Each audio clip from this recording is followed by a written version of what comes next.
Hi survivors, it's me Purpose Ann reporting to you. Hope you guys are doing well because what's going on in this world is not. This is part 2 about the CDC warning about potential for U.S. cases of daily Marburg virus. If it isn't here already, I'm saying allegedly with that, but I've been seeing a lot of people sick and coughing. It says on Thursday, April 6th, the United States Centers for Disease Control and Prevention issued a health advisory to inform U.S. public health departments and clinicians about those outbreaks and increase awareness about the potential for imported cases. Although no cases related to these outbreaks have been reported in the U.S., so they say, we know they do lie, allegedly, or any other countries outside Tanzania and Equatorial Guinea to date. It says that, hold on, it says the story continues. Let's continue the story. The CDC has also issued travel advisories for Tanzania and Equatorial Guinea, urging travelers to these countries to practice precautions, avoid contact with sick people and bats, and watch for symptoms for at least 3 weeks after leaving. What exactly is Marburg? How does it spread? I'm sorry, guys. How does it spread? And what do people need to know about this outbreak? What is Marburg virus? The Marburg virus was first identified in 1967 and has caused only a handful of outbreaks since primarily in Africa, per the CDC. The Marburg virus is part of a family of viruses we call hemorrhagic fever viruses, and it's closely related to Ebola. Dr. William Schaffner, professor of infectious diseases at Vanderbilt University Medical Center, tells Today.com. The natural host of reservoir of the Marburg virus is fruit bats, Schaffner adds, but periodically the virus can leave the animal population across the species barrier and enter into the human population.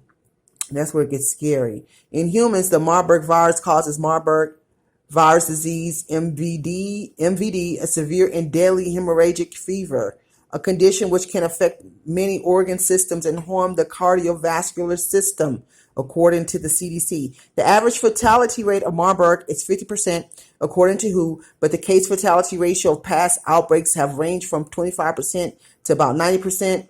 Amara Rose, PhD professor of global health and epidemiology at George Mason University College of Public Health, tells Today.com.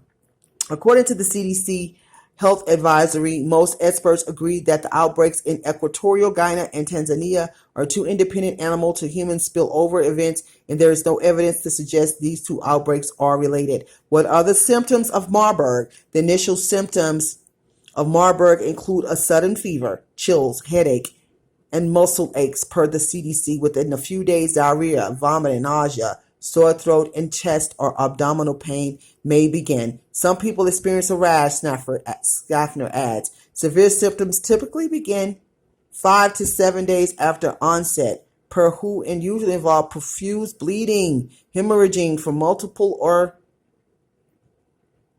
orifices, similar to Ebola, says Rose. The internal bleeding can cause blood, stool, and vomit. The experts note, and a person may bleed from their nose, eyes, or gums. These symptoms can progress, and the person may experience rapid weight loss, liver failure, inflammation of the pancreas, delirium, and multi-organ dysfunction, per the CDC. It really involves the entire body, Schaffner said, notes. The blood loss and other symptoms can lead to death. There's this perception that people are always going to bleed out everywhere, but that's not the case. Only when it's a very severe case do you have the hemorrhagic part of it, says Rose. In the early stages of less severe cases, Marburg can look similar to typhoid or malaria, per WHO, making it difficult to diagnose. Marburg is diagnosed through laboratory testing, Ross adds. How does the Marburg virus spread? It is transmitted when people come into close contact with infected bodily fluids, blood, or contaminated surfaces, very similar to Ebola, says Ross. Marburg is not airborne, the experts note. These bodily fluids include vomit, feces, urine, saliva, sweat, breast milk, amniotic fluid, semen, and vaginal fluids, per the CDC. which can transmit Marburg virus to another person through broken skin or the mucous membranes in the mouth and nose, for example. The virus often spreads in close environments or through families, says Schaffner.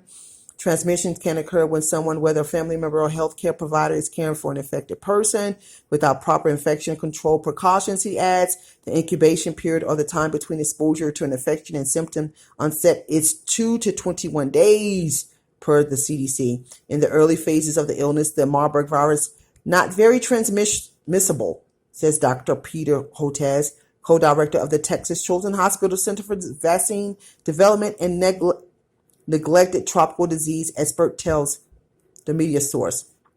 However, as MVD becomes severe or reaches the hemorrhagic stage, you get huge numbers of virus particles in the body, even at death, says Hotez. People can also become infected while handling the body of someone who's recently died from Marburg, he adds.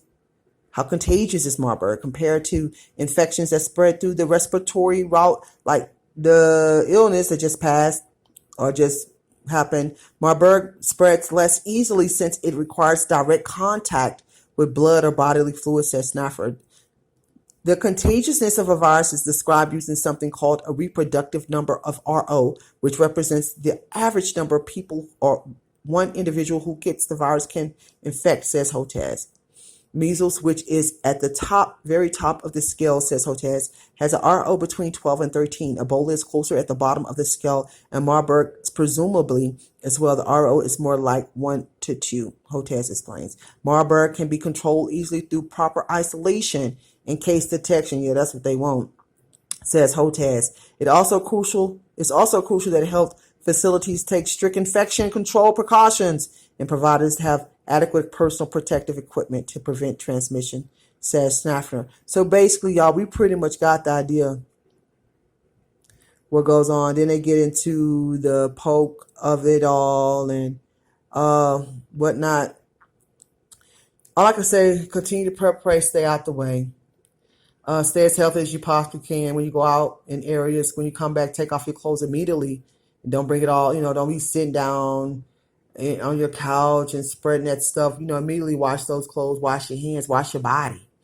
Rinse your mouth out, brush your teeth, all that, wash your hair. We have to handle this like we handled the other illness. Keep a lot of food in your house, a lot of water, a lot of medications, vitamins. Take care of your body as much as you possibly can. Abstain from promiscuous activity, which is just terrible. Be careful who you laying up with and who you swapping bodily fluids with. We should do that anyway. But now we living in days and times where there's a lot of virus. It's virus errors. And it's a virus error. And it's just like, we don't know what else could be out here, y'all. We don't even know if this stuff is out here already, allegedly.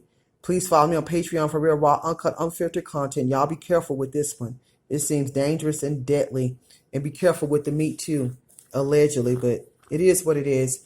And if you're looking for land and bug out areas, I have some for sale and for lease on purposand.com. Please go to purposand.com, scroll down, send us your email for weekly newsletters. Please give this video a big thumbs up. If it's your first time on this channel, you like the content, please hit the red subscribe button. And as always, watch this world, watch the weather, smell your water, boil and purify your water before you use it. And as always, keep surviving. purposand.com.